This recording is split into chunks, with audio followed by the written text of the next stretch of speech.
Hello everyone, welcome back to the next session of Kanji Boima Show. We will be continuing where we left off in the previous session, and today we'll be starting with Kanji number 81. So let's get straight into it. So this is Kanji number 81. Okay, now this is how it looks. Okay, you may feel like this resembles another kanji, and we will address that issue shortly. Before we go into that, let's see how to memorize this. So I'm taking this mnemonic straight from the book, and apparently this kanji has evolved from a kanji indicating the nose. So you can think about this part. Let me highlight which part I'm talking about. So I'm talking about this part. Think about this as representing the nose. It kind of looks like a nose if you think about, most drawings, you can think of it as, like a face, and then you have like a triangular thing, and then mouth is there. So this triangular thing, it's somewhat like that, right? Okay, so you can think of that as a nose. That is the first thing. The second thing you can do is, when you already know that this means eye, so when you start to look at the world, there's a thing that sometimes obstructs your vision, and that thing happens to be your nose. Okay, you can remember it that way. So let's come to understand why I was so obsessed with talking about noses. The reason is because this kanji is supposed to be the kanji for self. Okay, so when you're talking about yourself, apparently again in Japan, people tend to point to themselves by pointing at their nose. I don't know how true it is. I always assumed that they were just pointing at themselves in a different way, but the author, who's probably better versed with Japanese culture and Japanese words than I am, says that when pointing to themselves, Japanese people usually point at their nose. So you can also use that to remember that this is a person looking at the world, and they're looking at the nose. They also point at themselves by pointing at their nose. So all of these things point to two things: the self and the nose. So just bear these two associations in mind. Okay, now to address a thing that we saw yesterday. So we saw this kanji and this kanji. Notice the difference. The difference here is day or sun, and the difference here is eye, right? So this is the biggest difference. There's only two cells, whereas there's three cells here if you talk about it in terms of how many sections are formed. Okay, so that is the crucial difference. This is how you can remember the difference. One has two, which is why it's like a bright white ray of sunlight, and the other is when you're trying to look at the world, you see your nose before you see anything else. So you're talking about again yourself. Okay, now let's have a look at the on and kunyomi. Before I proceed, again one last time, it's not necessary for you to remember the mnemonic. So if you found this mnemonic to be unhelpful or confusing, feel free to skip it entirely. It's absolutely optional. All right, okay, now proceeding. So how do you read this?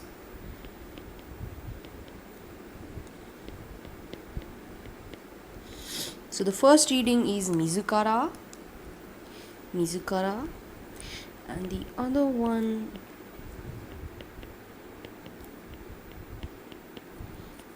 is onozukara. Okay, onozukara. And the two onyomis this has, one is ji and the other is she, very closely related. Okay, now let's have a look at some words. Now,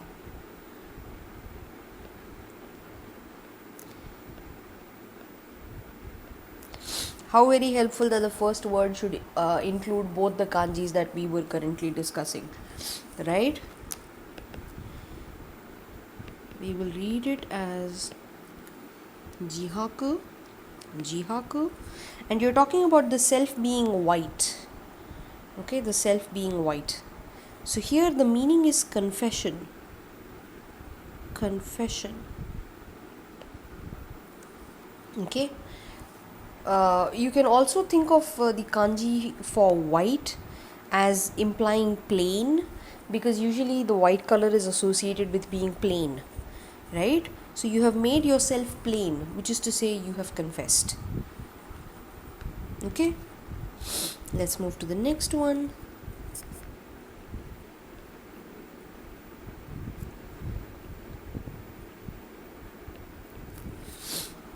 Okay, this we will read as jitai.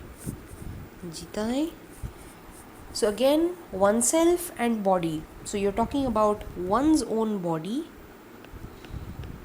One's own body. Or when you're not talking about people or literally yourself, you can even call it itself. Right? So for example, in statements like the earth itself, you can say whatever is the word for earth and then you can add jitai to refer to itself. Okay, let's move to the next one.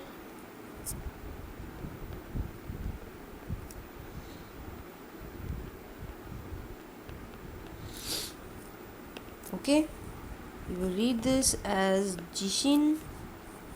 Jishin. And again, let's see what the meaning could be. You're talking about yourself and you're talking about belief or belief in yourself. Belief in yourself. Self-confidence.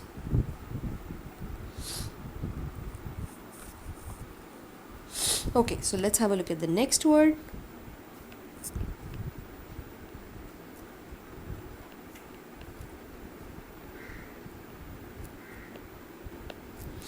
Okay, you will read it as oops, I apologize. Okay, you will read it as jimeino. And again, let's see what the meaning could be. The second one is bright, or the second kanji is bright or clear. The first kanji is self. So self and clear, or self evident or obvious. Self evident or obvious. Okay, and finally we will see how to write one of the kunyomis. This will be read as mizukara.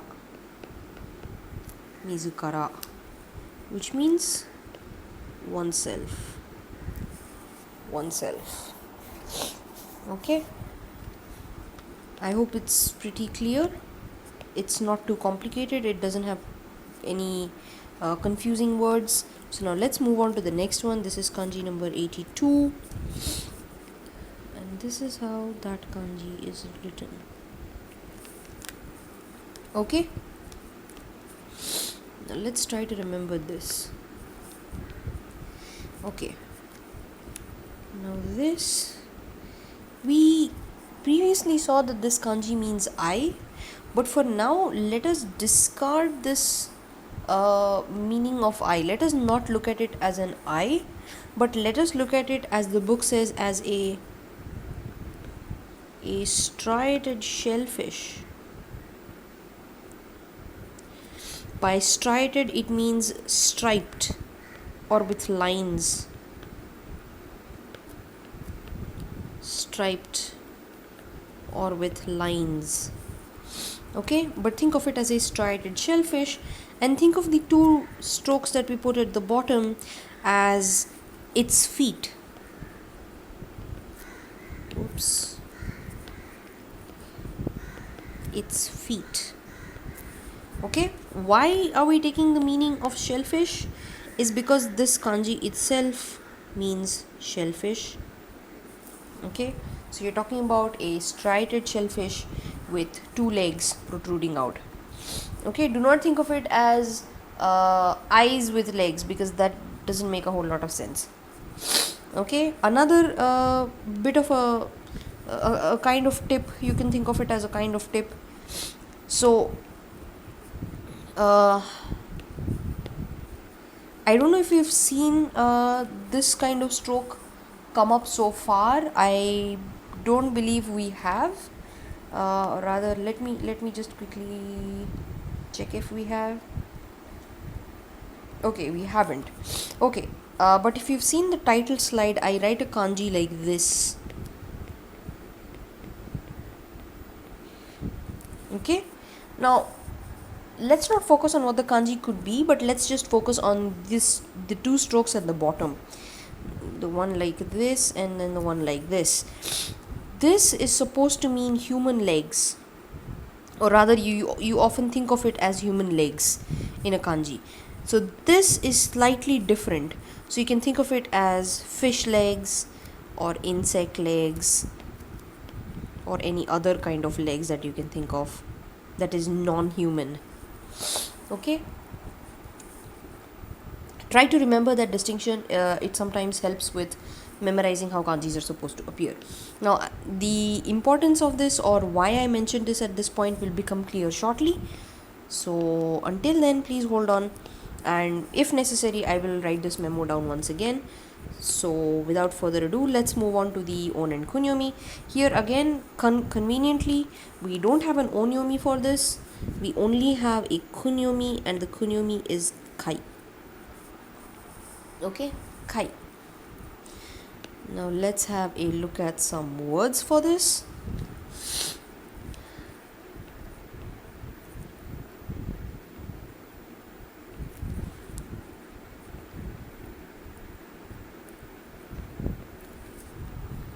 Okay, now we will just read it straightforward with both kunyomis. I hope you remember them. So it is takara, and instead of being read as kai, you will just make it gai. Takara gai. Takara gai, which is a cowrie shell. Okay, a cowrie shell is a kind of shell. If I had to show you right now, it looks something like this. They are somewhat shaped like a coffee bean, and they have like a crack like thing going through them, going through the middle, like so. Actually, I think I can draw it a bit better. It has like something like this, a coffee bean shape, something like that, and there will be like little crackling lines that go like so, and then sometimes you'll have patterns on it. This is one side of it. On the other side, it's really smooth. You play a lot of at least there's Indian games that you play with it. Sometimes you even see them in you see them with black magicians and all those things when you see a fantasy TV show and things like that. So that's supposed to be a cowrie shell. If my drawing has not been very helpful, I suggest you Google it, because that's the best thing you can do. So in any case, just remember that takaragai means cowrie shell. Now let's have a look at the next word.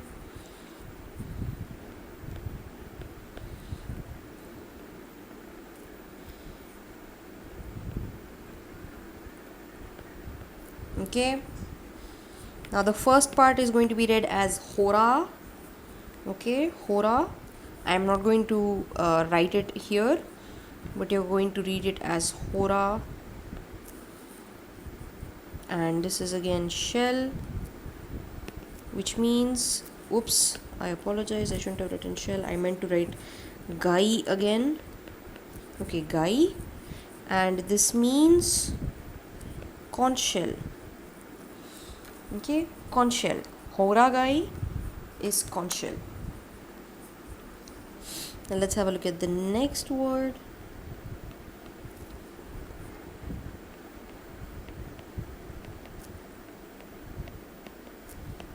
Okay, this will be read as kai, and this refers to button, so I'll just write button. It is read as botan, and it means a shell button. And I'll be very honest with you, I don't know what that means. I'm not sure whether you're talking about, some buttons on a thing, or if you're talking about buttons on a shirt. I don't know. Feel free to look it up. But I think the point is clear, that this kanji has to be interpreted as a shell, and it will always be read as either kai or gai, because it has no other readings. Okay, pretty simple, nothing to get confused about. Let's move on to the next kanji then. This is kanji number 83. And here is where the legs part is going to become somewhat clear. Okay.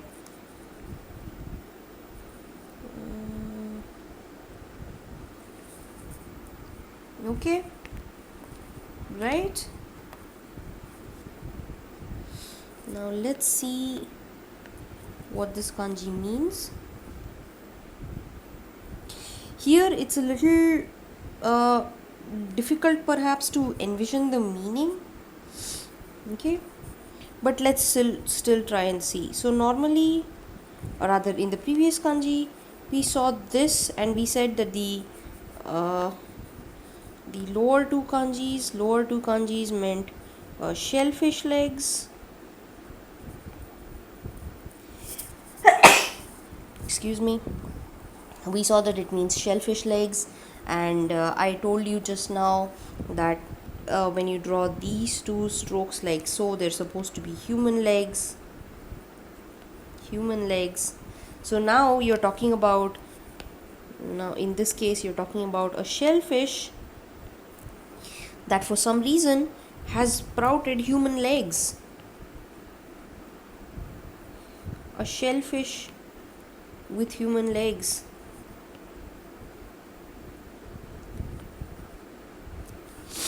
A shellfish with human legs. So if I said there's a shellfish with human legs, the most common response would be, I'd have to see to believe, right?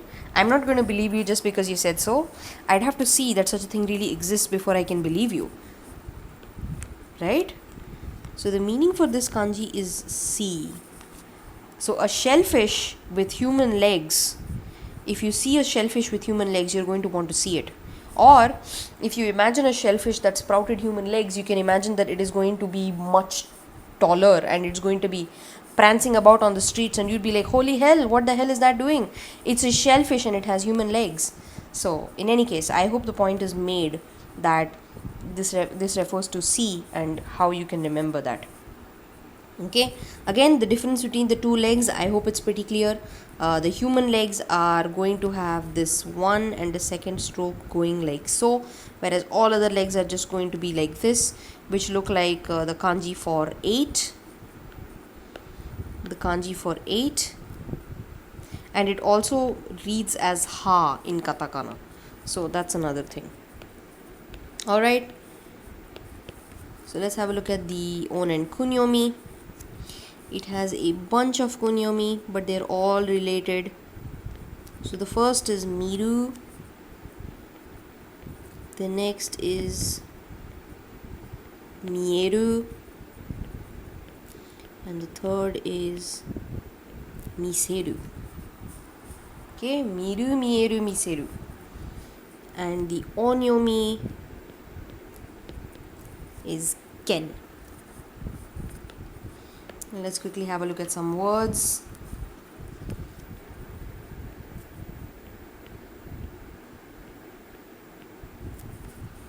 Okay, this will be read as ikken. Okay, and the meaning is going to be a glance, a look, or even apparently,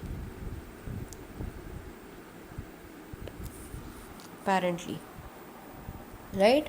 One see, or one sight of it, the first look of it, right? A glance or a look. I hope the meaning is clear now. Now let's have a look at how we write one of the kunyomis, or let us see all three kunyomis. It's not too difficult. They're not all that different. So this is miru. Okay, let's also look at the meanings. So miru is to see, to see.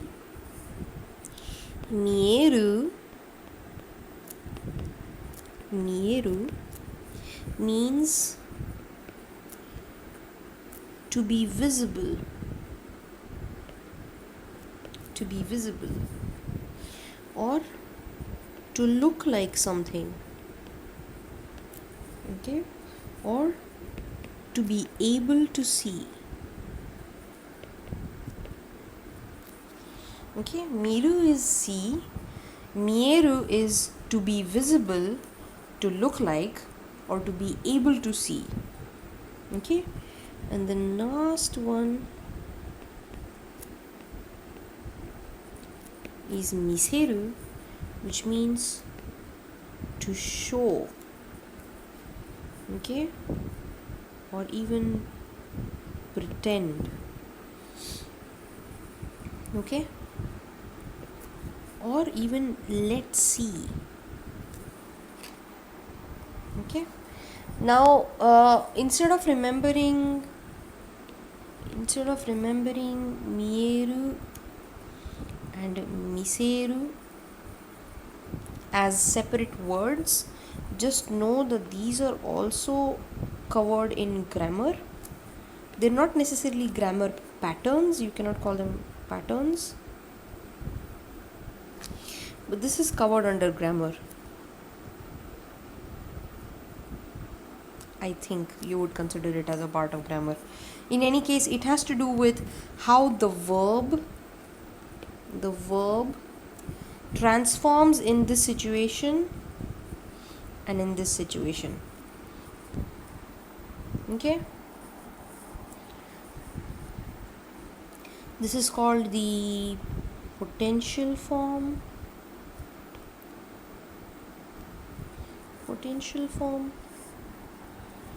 And this can be considered the active voice.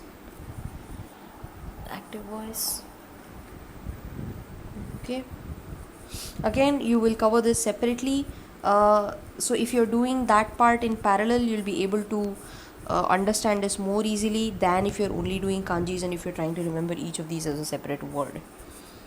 Okay, let's move to the next one.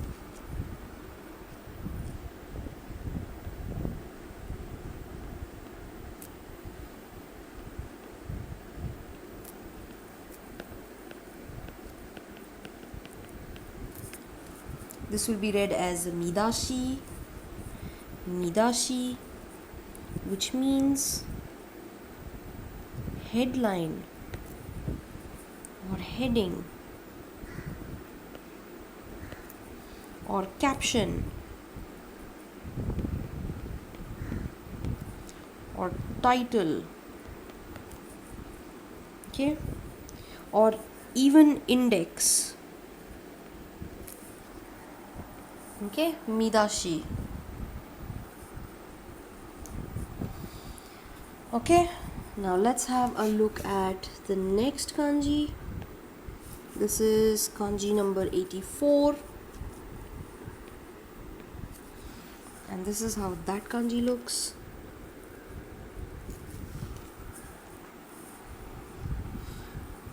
Okay, now if you remember, this is the same as the katakana ka. Okay, and let's see how to remember this. Now imagine this stroke, the first stroke that we have. Imagine this to be a plow. Okay, this is a huge plow with a very heavy blade. Plow with heavy blade.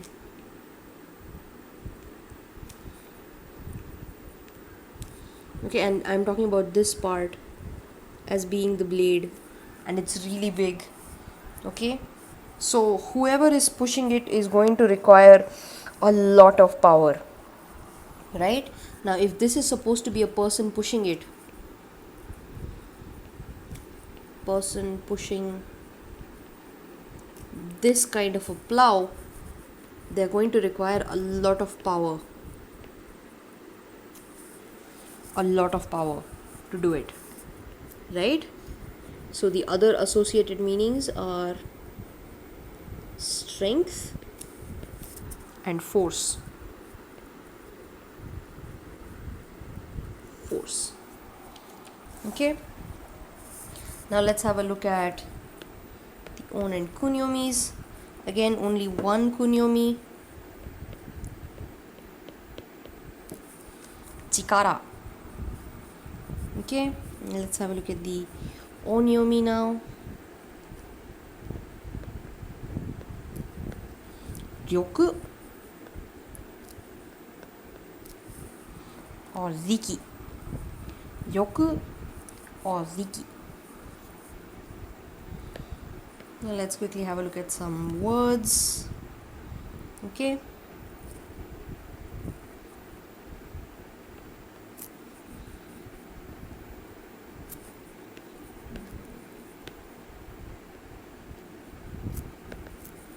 Okay, you will read it as Tairyoku. Okay, and let's see what the meaning can be. The first kanji stands for body, and the second stands for strength or power. So, body power or physical strength.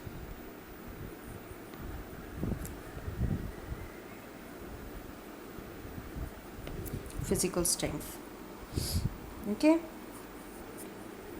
let's have a look at one more.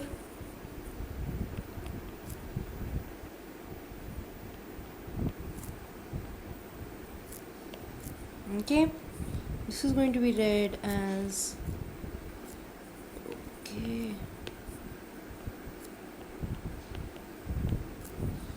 Katsuryoku. Katsuryoku. Now again, the first kanji stands for being alive or active, right? So this can be thought of as your vital force or vitality.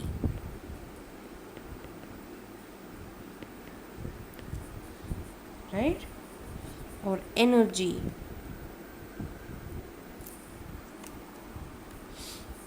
Okay?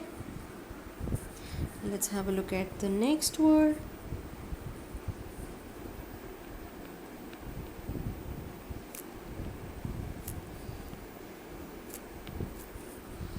Okay? We will read this as Hyakunin Riki. Hyakunin Riki, which means literally the strength of 100 men.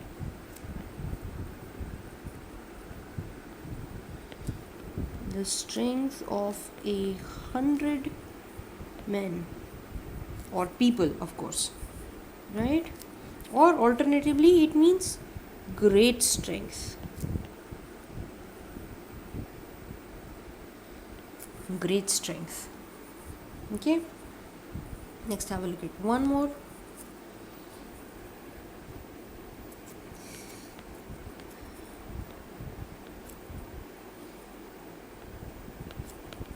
You will read this as Rikimu, which means to strain oneself, to strain oneself, or to show one's best efforts. Show one's best efforts. Okay, now let's have a look at the next one.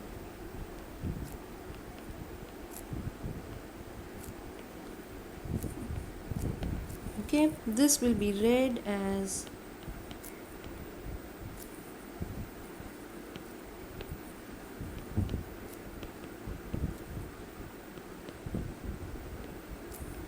chikara o irete. Okay, chikara o irete, which means by putting in your strength or your force, which means with effort.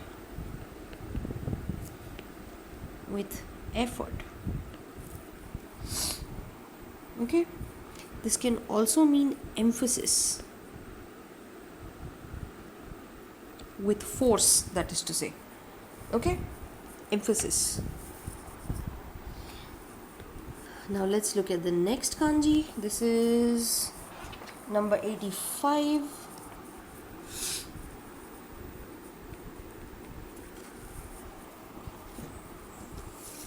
This is how that kanji looks.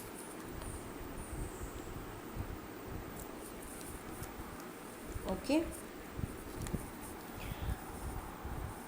Now let's see what is the crucial difference between this kanji and the previous kanji, because it's an important distinction. Okay, fine, I'll use the orange color. Fine, whatever. Okay, so this was your previous kanji and this is your current kanji. I hope the difference is obvious. There's nothing protruding in this case. Okay, there's nothing protruding. That is the first difference. Now let's see the meaning and let's see what we can think of it. Okay, again, just like in the case of the previous kanji, you can think of this as a blade. Okay, and you can think of this as a handle. And in this case, the meaning of this kanji is sword. So all you Samurai X fans, all you Samurai Jack fans, all you generally samurai fans, remember this kanji by heart, because it is going to be your best friend. Okay, because if you think of a samurai's best friend as being his sword, then this kanji should be your best friend and you should never forget this. Okay, it's just a joke, but in any case, let's move on to the on and kunyomi, and then we'll have a look at one more interesting thing. Right, so the kunyomi is katana and the onyomi is to, or to when you write it, and then it becomes to. Okay, let's have a look at some words. This is the first word.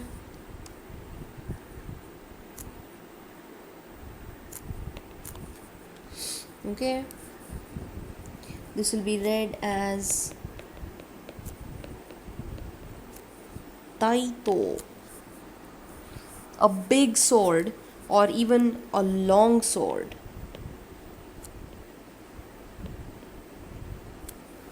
Okay, try not to think of it in terms of size, but or rather in terms of literally being huge versus being small, but in terms of similar kind of swords, but one is slightly smaller and the other is larger, and usually the size would be in terms of length, so a long sword.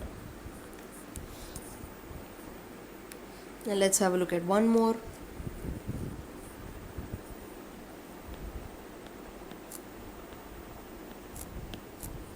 Okay, there are two readings to this. So the first one is a little something that people will not be able to come up with easily, kogatana, and the other one probably people have guessed is shoto. So it's talking about a small sword or a pocket knife.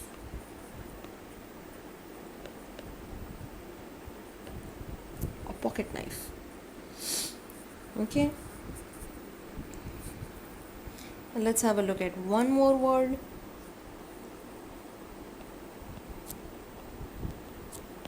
This will be read as yamagatana,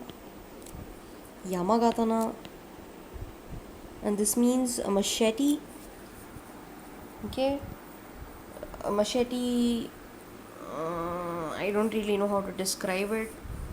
It's kind of like a sword but with a slightly thicker blade, thick in the sense not the width of it, but So again, I'm not sure if I'm very good at drawing this, but imagine this to be a sword. Here is your hilt of the sword, let's say some dangling things. This is the handle of your sword. So this is your katana.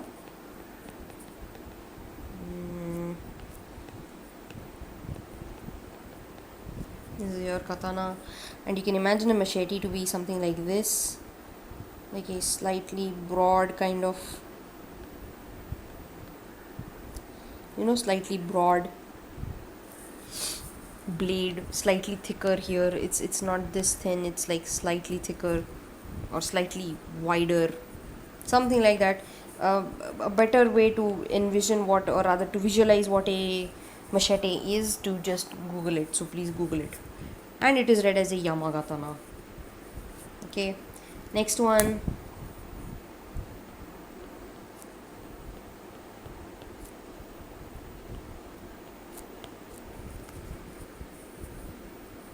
Now this will not be read as Nihon Gatana, it will be read as Nihon To.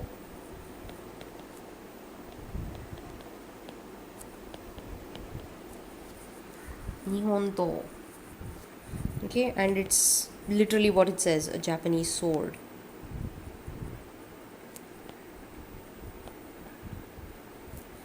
A Japanese sword.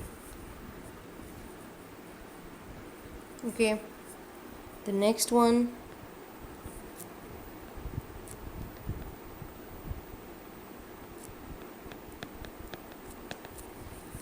You will read it as,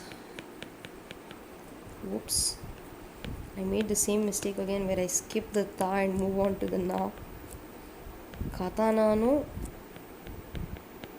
tsuita. Katana no tsuita, which means with a sword attached, or if you have to put it more accurately, it means equipped with a sword.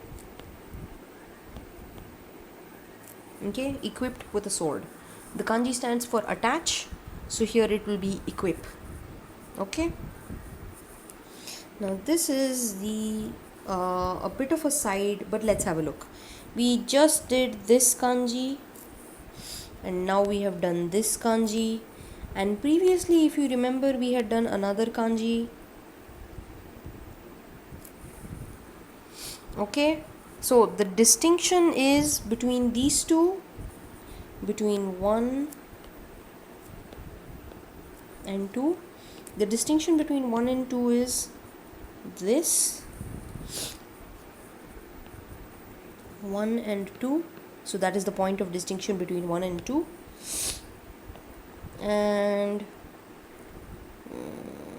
okay, I'll use this. And between 1 and 3, it is this part. So for one of them it's curving in, for the other one it's curving out. Okay, like that. Okay, if you can remember the difference between 1 and 2, you don't really need to do something special to remember the difference between 2 and 3, because the same holds true for both 2 and 3 as well. So that is the important distinction. Alright, bear that in mind. If you see the same kind of kanjis in a particular question in JLPT, for example, you'll be able to remember which is which. Okay,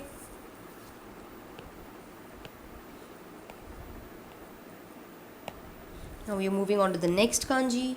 This is 86.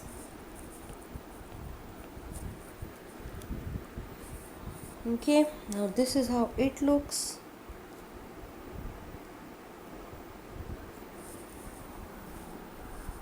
Yeah. Now let us see how we can think of this.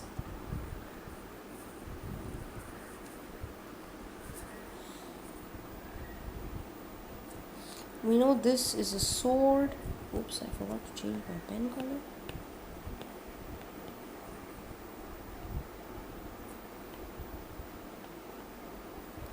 Okay, we know that this means sword, and we know that this means 7. Okay, now imagine a sword cutting the number 7. A sword cutting the number 7. And the meaning of this word is cut or sharp. Cut or sharp. Okay, let's move on to the on and kunyomi. A lot of similar and related kind of kunyomis, so let's begin seeing them.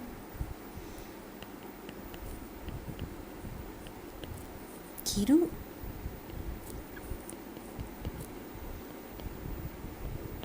kiru, kiri,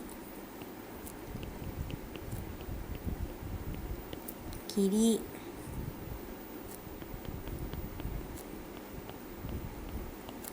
giri,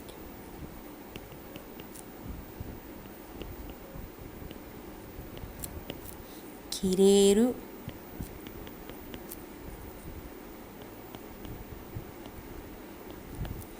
kireru,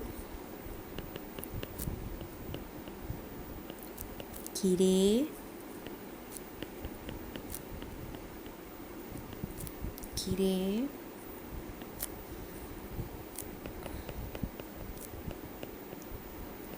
and gire. Okay, very closely related. I think you will be fine just by remembering kiru. Okay, now let's see the onyomi. Onyomi is setsu or sai. Setsu or sai. Now let's have a look at some words.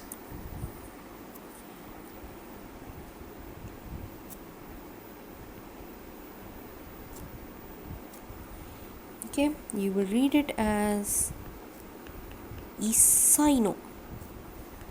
Isaino, which means all, entirely,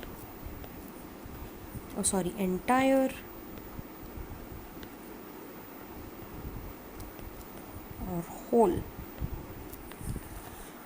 Okay, isaino. Let's have a look at the next kanji.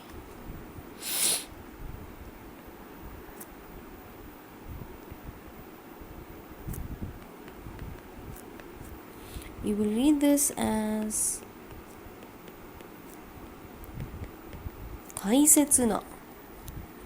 Taisetsuna, which means important,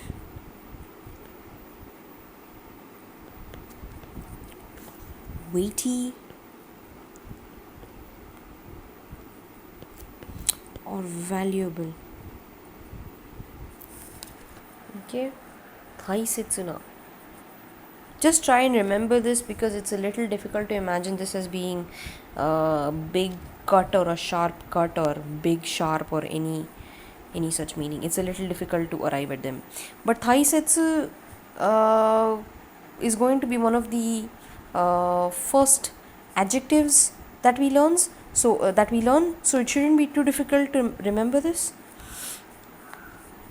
Okay, so I'm just going to leave it at that and let's move on. So here again we will see the two kunyomi which are important to us right now.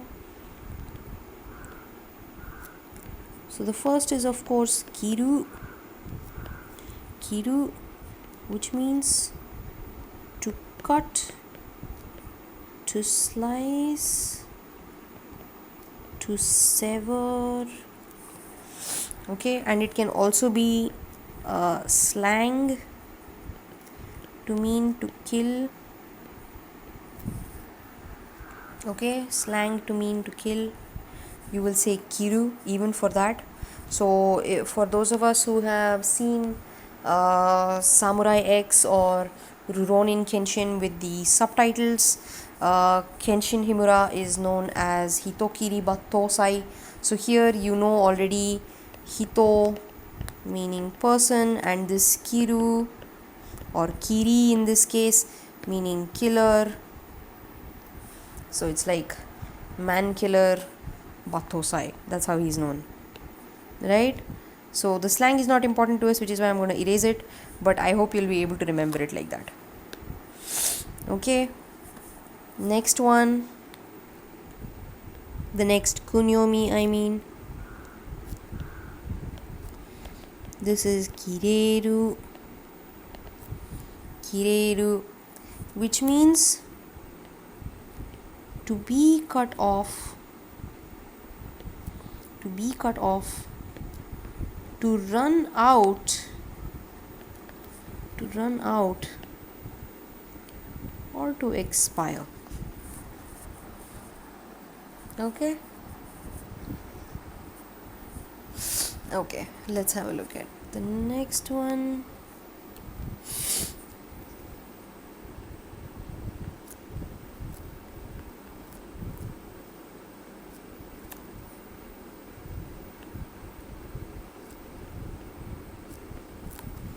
Okay, now you will read it as, of course, this part, the first 3 characters stands for cake. So I'm just going to write it as cake, which in Japanese will be read as keiki. And this, so here this part is going to be written as hitokire.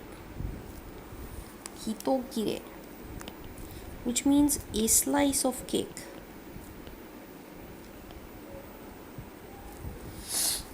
Or a piece of cake. Okay, you can even think of, okay, let me just write it down, a piece of cake.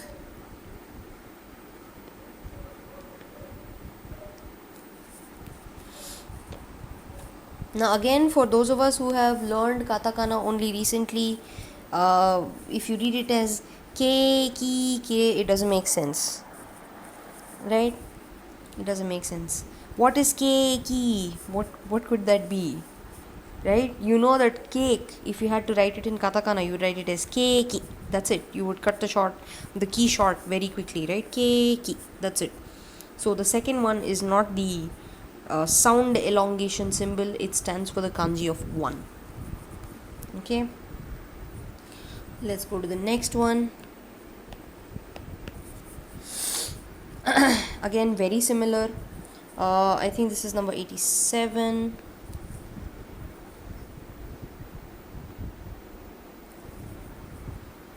Okay. Excuse me. Now you have this as your sword already. Let me write that a bit better. This is the blade of the sword, this is the handle, for example, and now there is something here. So imagine this as being a slash made by the blade of another sword.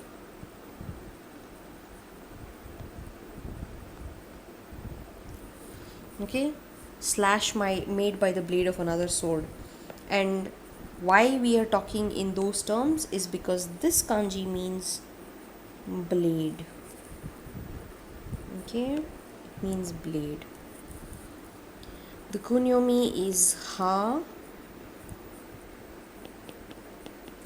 and the onyomi is jin. Now for those of us who are into some more recent anime, such as I think I forget the name, Demon Slayer. I don't remember the Japanese name. This kanji shows up in that. I'll let you know if I remember the Japanese name of it. So, but I think it is translated as Demon Slayer or something. It's a very recent anime and it's very popular. About a girl that turns into a demon and she has a brother, and I don't know the rest because I haven't seen it. So in any case, let's move on to some words. Now it'll be very convenient for you to remember the difference between the sword kanji and the blade kanji based on this.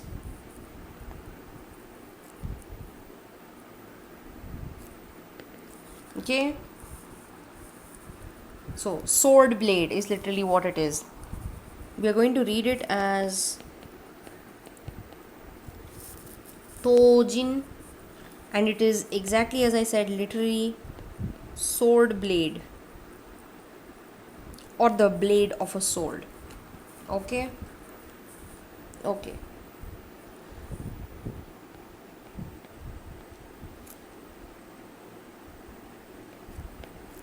Okay, we'll read this as hakujin.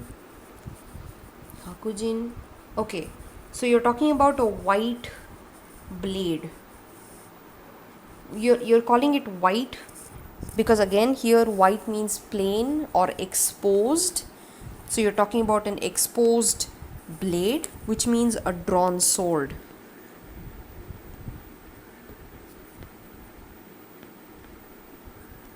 Right? If a sword is exposed, it means it's not in its sheath. If it's not in its sheath, it means it is drawn. So a drawn sword. Okay, let's have a look at the next word.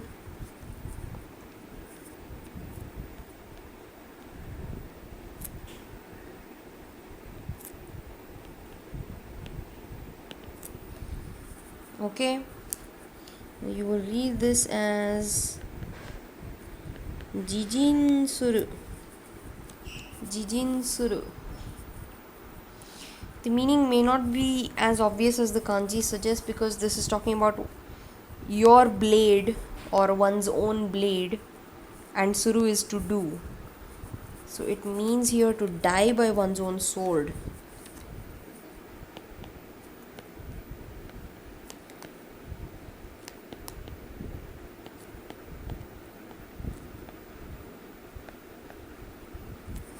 To die by one's own sword. Now let's have a look at the next one.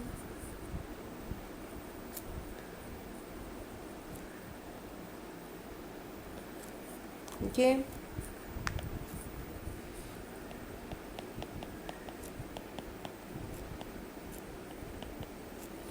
Katana no ha, edge of a sword.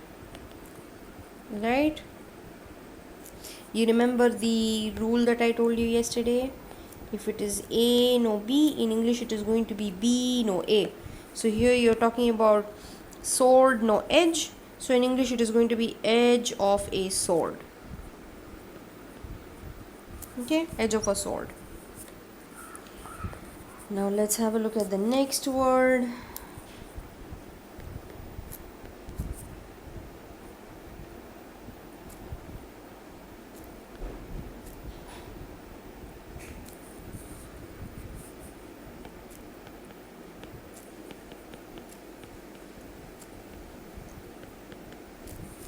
Yoku kireru ha, which means a blade that cuts well or a sharp blade.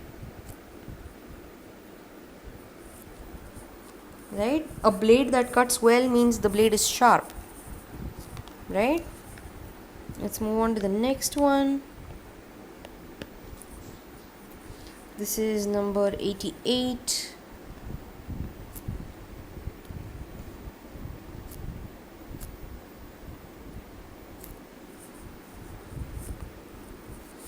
Okay, again it's not written very beautifully. I'll just try one more time. It's like 1, 2. Yeah, it came out better, even if only slightly. Okay,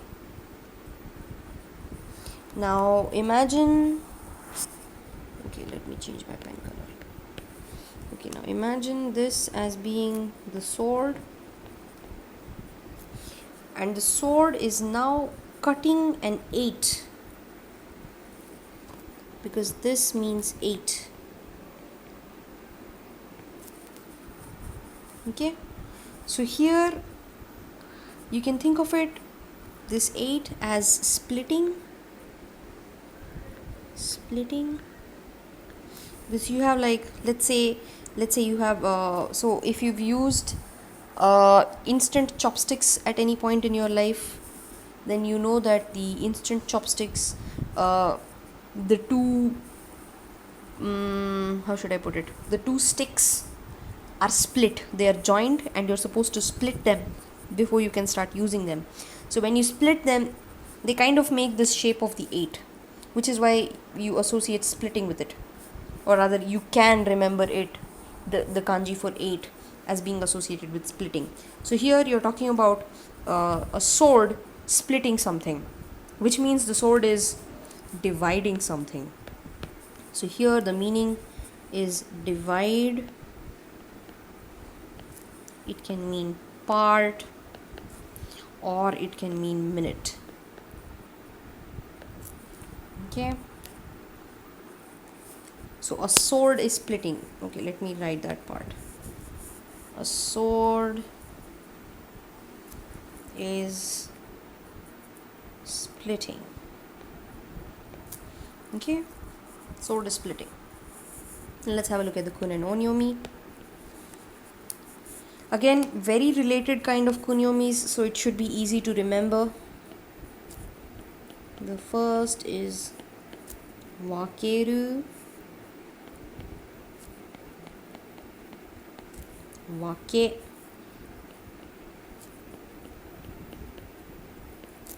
Wakaru.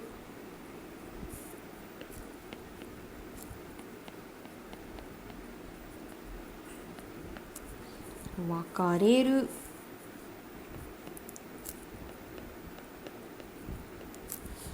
And wakatsu.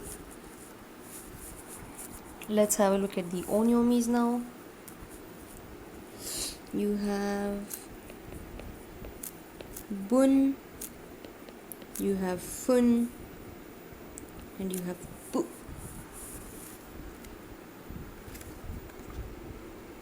Oh, I apologize, it's not bu, it is bu.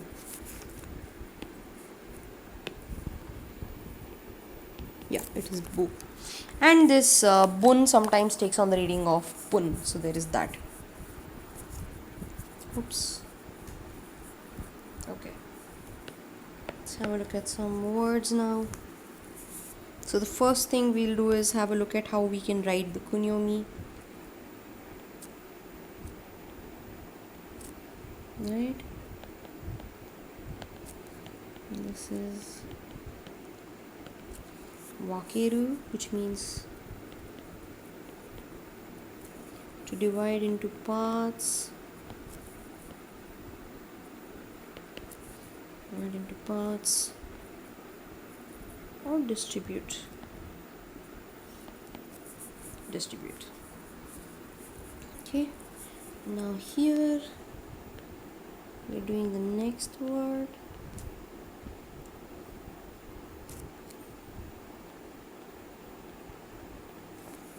Okay, I hope you remember the reading.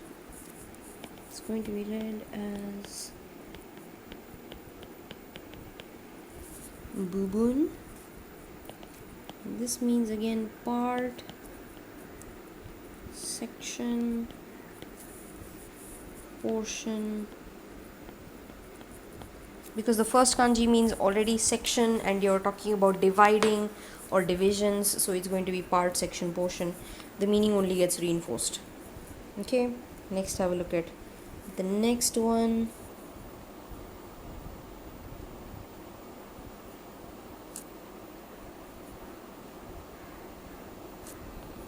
Now this is going to be read as Nibun, which means social position, rank, identity,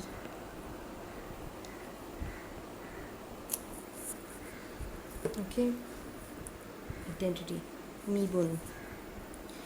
Let's have a look at the next one.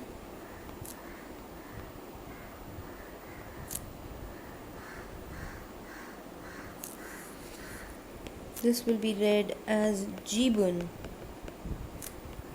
and this means self or oneself.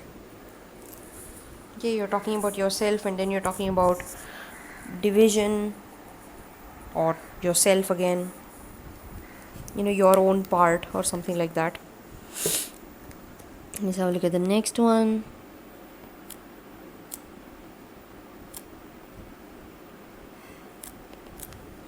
Read this as Nijupun. Nijupun, which means 20 minutes. 20 minutes. Okay, that's how you use minutes. Okay, now let's have a look at the next one. This is number 89. Is that 89? Yeah. Okay.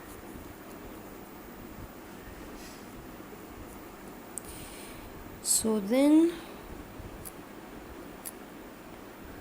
this is how that looks. Okay. Now let's see how we can remember. Now we saw that in this kanji, in this kanji we talked about this part on top, this part on top as standing for your nose. Okay, but it's a little difficult to see that nose, but in this case you can clearly see that nose. This looks like a nose. Okay, again you'll think of this as a nose. Okay, and now you have this, which we saw previously is like splitting. Okay, splitting. So now think of this as doors splitting. Okay, so again here, okay, let me draw it on the side. So doors splitting open to reveal yourself. Okay, now again a note to remember here, when you look at this nose, this one here, you have to think of it as yourself.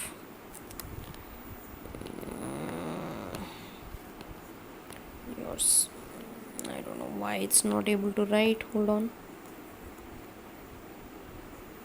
Okay, we resolved it as yourself or as private. So the door splitting open to reveal yourself could mean that you have made yourself public. Okay, you've made yourself public. It's a little complicated, but this is again one of those really common kanjis, so you don't have to remember the mnemonic, you don't have to get into that. Okay, very simple on and kunyomi, one each. So let's have a look.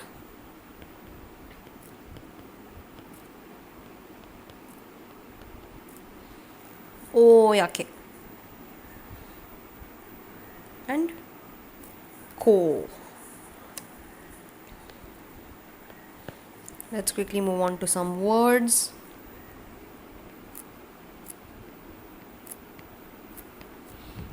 This will be oyake no, which means public, formal or official. Okay, let's have a look at the next one.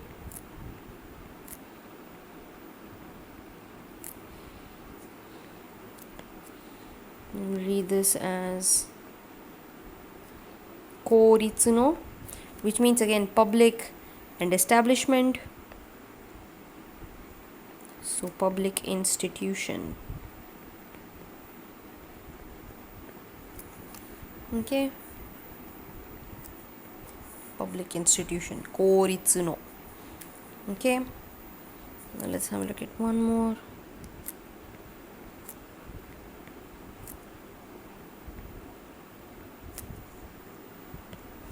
This will be read as kotei, and again as official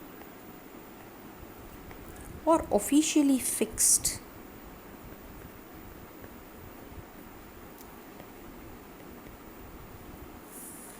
Okay, so if something has been officially decided, you can say kotei because it's been fixed, it's settled, it's decided officially.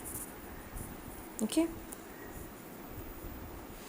let's have a look at the next one.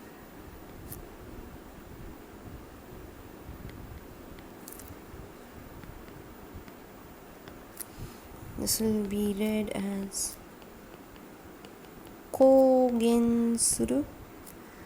So again, say publicly. Okay, say publicly, which means declare in public.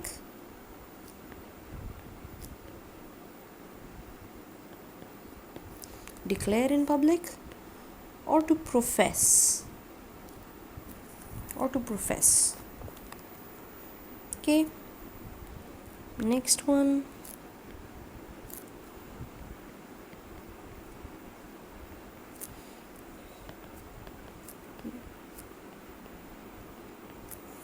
You will read it as komei, and you're talking about public and clear. So what is publicly clear? You can think of it as fairness or justice. It's a little difficult, I suppose, to come across this meaning, but just try and remember it. Komei means fairness or justice. Okay, let's look at the last kanji for today. This is number 90. Okay. Oops, I forgot to write the kanji. Let me write the kanji first.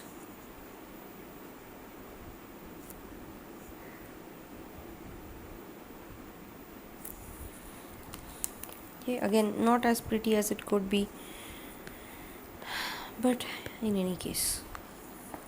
Okay, so oops. So here we already know that this has to be interpreted as a sword, right? And this, we will think of this as the cutting part. Okay, cutting or slicing. Okay, so here you're using a sword to cut something or to slice something. You can ignore this part for now. You can just ignore that for now. Okay, and you can think of it as separate, something that has been cut off by a sword. So it is separate or it is another. Okay,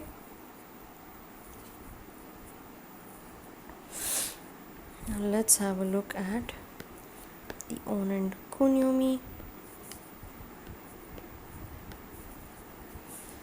Again, it's very similar. It is wakareru. Okay, we had wakareru as one of the possible readings for this divide. See, wakareru, but the difference was it was just read as wa. So I would write it like this.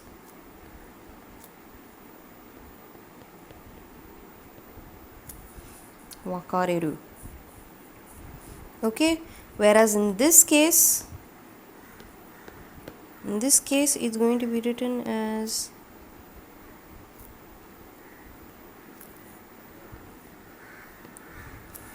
wakareru.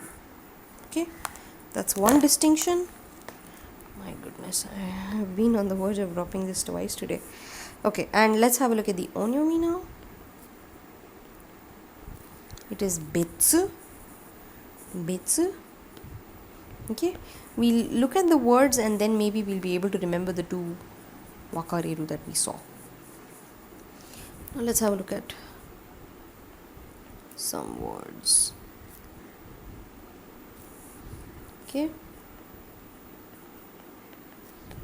this will be read as betsu betsu ni, which means separately,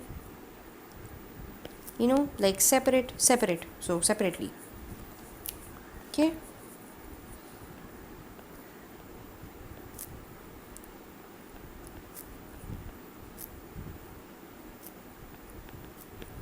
we will read this as bunbetsu ni,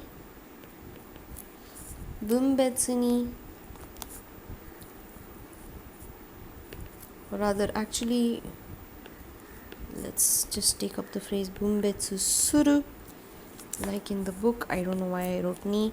It's probably because I use bunbetsu ni at work. In any case,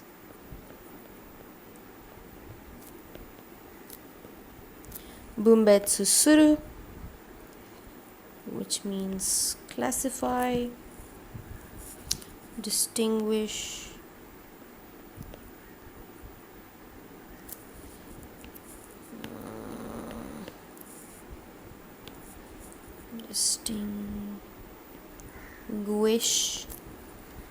okay, divide,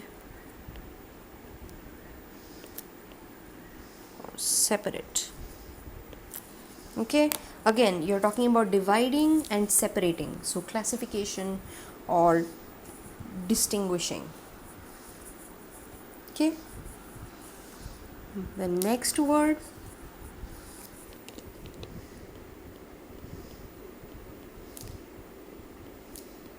this will be read as betsujin, meaning another person or a different person, another or different person. And one more,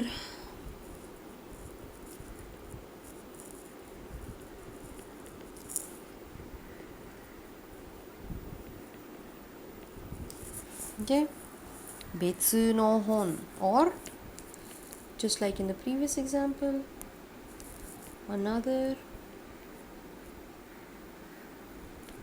or different book. Okay, pretty easy, not too long, not too difficult rather. Okay, that completes our 10 kanjis for today. So I'll see you in the next session. Thank you for watching. Bye bye.